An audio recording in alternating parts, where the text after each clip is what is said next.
Alam mo bang ang mga tunay na mayaman ay walang sakit na acne? Alam ko na yan. Kamusta mga kaibigan at welcome sa ating channel na kung saan palaguin natin ang pisong pinaghirapan.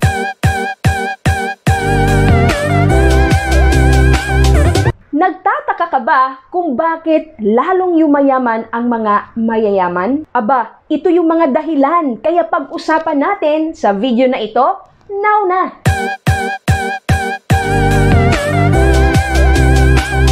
Napatunayan ko talaga that attitude has the great influence kung bakit lalong yumayaman ang mga mayayaman. Unang-una, they are goal-oriented. Alam na mga tunay na mayayaman kung saan sila papunta.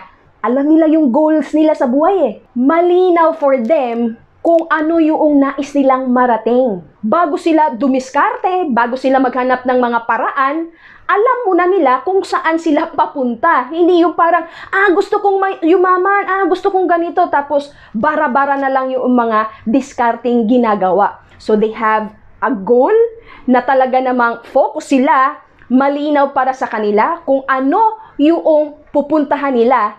At syempre, meron silang hakbang na ginagawa para marating yon. Pangalawa, they are so wise to ask questions sa mga experts. Kaya nga nabanggit ko sa inyo kanina, they are always hungry to learn. Wala sila nung sakit na acne. Alam ko na yan. Hindi po. Yung mga tunay na mayayaman, alam nila na hindi pa rin nila alam ang lahat ng bagay. That's why, nagtatanong, nag-aaral, at talaga namang willing to absorb new things na maaaring makatulong pa sa kanila. Humble, not humbog. Diba? Yung mga walang alam, sasabihin, alam ko na yan. Diyos ko, parati naman yung sinasabi. Diba? Imbis na magtanong, sugod agad. Diba? Without having proper knowledge. Kaya naman talagang palpak yung mga naging diskarte. Bakit? Nag-expertan na di ba? So, wala yung humility to learn. They are not eternal student, but the true wealthy people, they are really an eternal student. Habang sila ay nabubuhay, habang sila ay humihinga, patuloy na uma-attend ng mga trainings, di ba? Mga level up na mga trainings. Kaya kapag halimbawa ay mga decision sila na gagawin at parang bago sa kanila yung field na yon, they are so humble to ask advice, to ask questions from the expert on that field. Pangatlo, they think positive. Yes, mahalaga talaga kapag nais nating umasenso sa buhay at lalo pang yayaman, kailangan positibo ang iyong outlook sa pamumuhay. Yes, ang mga tunay na mayaman, kahit nga may pandemic, di ba? Positive pa rin sila na in a way na this situation na meron tayo ngayon ay temporary and some talaga namang may ginawa. Kumbaga, they take this crisis na magiging opportunity for them para lalo pang yumaman. Yes, di ba na parang hindi katulad ng iba, ano ba yan? Ang tagal-tagal namang matapos ang COVID na ito. Ano ba yan? Wala naman talaga ng pagbabago. Palagi na lang talagang mahirap. Hindi po. Kung nais mo talagang umasenso, take a lesson from those wealthy people. They always think positive. They always think opportunity na maaari nilang makuha kahit na sa mga hindi magagandang sitwasyon na nangyayari katulad na lamang ng pandemic na meron tayo ngayon. Sinasala din kasi na mga tunay na mga mayayaman yung mga thoughts, mga ideas, mga balita na papasok sa kanilang kaisipan. Hindi sila yung nanonood na lang palagi sa mga bad news, di ba? Nakababad sa mga social media na kung ano-ano na lang yung pinapalabas, di ba? Hindi po. Talagang minamaximize na mga tunay na mayaman ang kanilang oras kasi mahalaga ang bawat segundo They know and they understand time is money. That's why hindi nila ito sinasayang, hindi nila ito basta-basta na lang binabaliwala. Yung iba nga ay nako, ano ginagawa mo? Ito, pinapatay ang oras, di ba? Imbis na umattend ng workshop, umattend ng training, magbasa ng libro, manood ng mga 'Di ba? Informative na mga videos saan? 'Di ba? Nandun sa laro, nandun sa mga online sabong, nandun sa mga kung ano-anong chismisan online, nandun ng babas, walang nangyayari. Bakit? Kasi pinapatay ang oras at ang thoughts pa nun ay number 1 na basher pa yung mga yon, 'di ba? Kaya talaga kapag nais nating umasenso at talaga namang maging tunay na mayaman din, you have to make sure na positive ang mindset mo. At pang-apat, truly wealthy people are risk takers. Yes, hindi naman talaga yayaman ang isang tao kung hindi ito willing mag-take ng risk. Katulad na lamang po sa pag-i-invest, katulad na lamang sa pagninegosyo. Of course, wala naman talagang sigurado sa mundong ito. 'Di ba? May iba, pagka mag-enroll po ba ako diyan, sigurado kaagad na kikita ang pera ko. Kapag nais mo talaga na umasenso katulad ng mga tunay na mga mayayaman,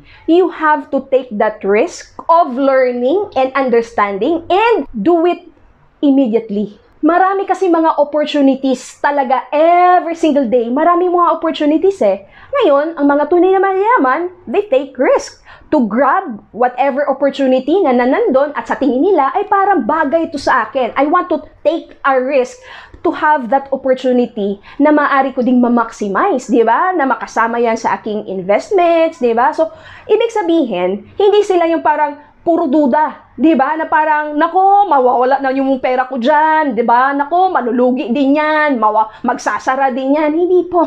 Kasi lahat naman talaga ng bagay sa mundong ito ay maaaring mawala, di ba? Maaaring gumuho ang buong mundo. Eh, di lahat ng mga malalaking kumpanya, whatever business or whatever investment, maaari din talagang magsarado. Mahalaga lang na kapag ikaw ay susugod na at mag-take ng risk, hindi ka lang mag-take ng risk na talaga namang nakapikit mata. Ibig lang sabihin, mag-take ka ng risk of learning, 'di ba? Hindi yung parang sige pera ko, bahala ka na diyan. Ikaw na, 'di ba? Sinabi mo kasi na dodoble yan, 'di ba? Na parang hindi po ganoon, 'di ba? Hindi yung para mag-take ng risk para lang ma-scam. Mag-take ng risk para matuto at gawin ang tamang pamamaraan para umasenso. At ang panglima, ang mga tunay na mga mayayaman, they save what they earned. And what they save, they invest.